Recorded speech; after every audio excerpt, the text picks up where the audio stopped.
To many, Japan is one for the bucket list. Roaming the rainforests, eating tempura in Tokyo, picnicking under cherry blossoms, and finally getting that Mount Fuji money shot. This iconic shot features two things: a convenience store in the foreground, which are ubiquitous in the country, and Japan's most famous landmark rising from behind, Mount Fuji. This is Japan's highest mountain, and this shot is very Japanese, so to say. It's a visual juxtaposition. It shows two things with a completely contrasting effect. So this view has become incredibly popular. Tourists travel for hours to get a picture here, but that's not all that they do.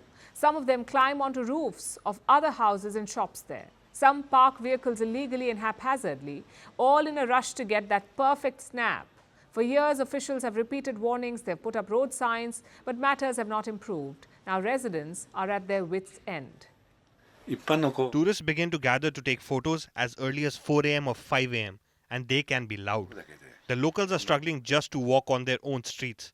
I never thought it would be like this.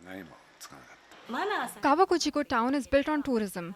I think the town itself welcomes visitors, as long as they behave in a manner that is respectful. But there are a number of things about manners that are a little worrying. Tired of rowdy tourists, Japan is putting up walls. Quite literally, authorities are constructing a big black barrier. It will be erected to obscure the view. The barrier will be 8 feet tall and about 66 feet long. That's the same length as a cricket pitch. And with this, Japan hopes it can overcome over-tourism, meaning too many visitors at a particular destination. Japan is witnessing a tourism boom. It is breaking records. 33 million people are expected to visit this year. And for the first time ever, Japan saw more than 3 million tourists in the month of March. What's behind this boom? Post-pandemic travel restrictions are over and the government is pushing to attract visitors because more tourism means more money. But not everyone is happy. This year, tourism will break records globally. It will add $11.1 trillion to the economy. That is the projection, more than $11 trillion. Before the pandemic ruined travel for the world, 2019 held the record. It saw a high of $10 trillion. This year will surpass that at more than 11. At the local level, 142 countries will exceed their 2019 tourism performance. So local economies will get stimulated. Think hotels, tours, transportation, they will all gain from the direct spending. Also look at the indirect spending.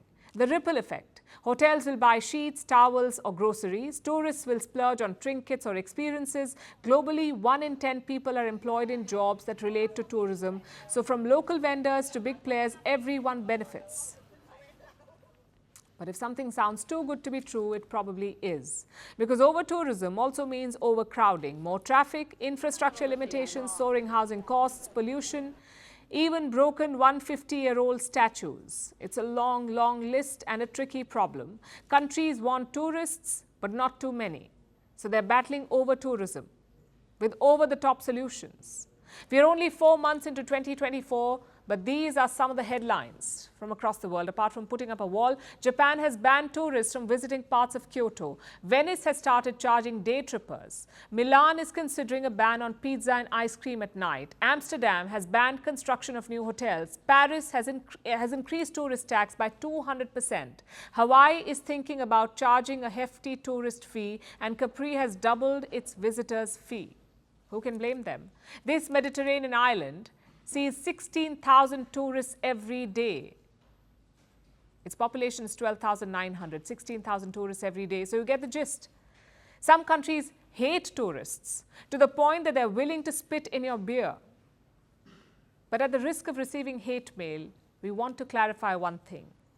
We don't want to dissuade you from travel. Traveling is not wrong, but doing it irresponsibly is. Travel is not just about the hot vacation spots or that one Instagram-worthy picture from that one location.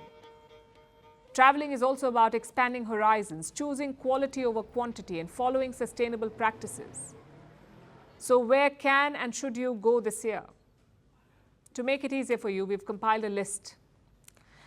Here are the countries crumbling under over-tourism. If you visit them, be mindful of how you spend your time. Additionally, these countries are reportedly not friendly to tourists. So think carefully before planning a trip.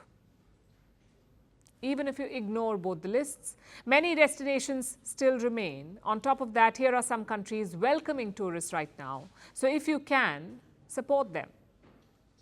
Because my point is simple.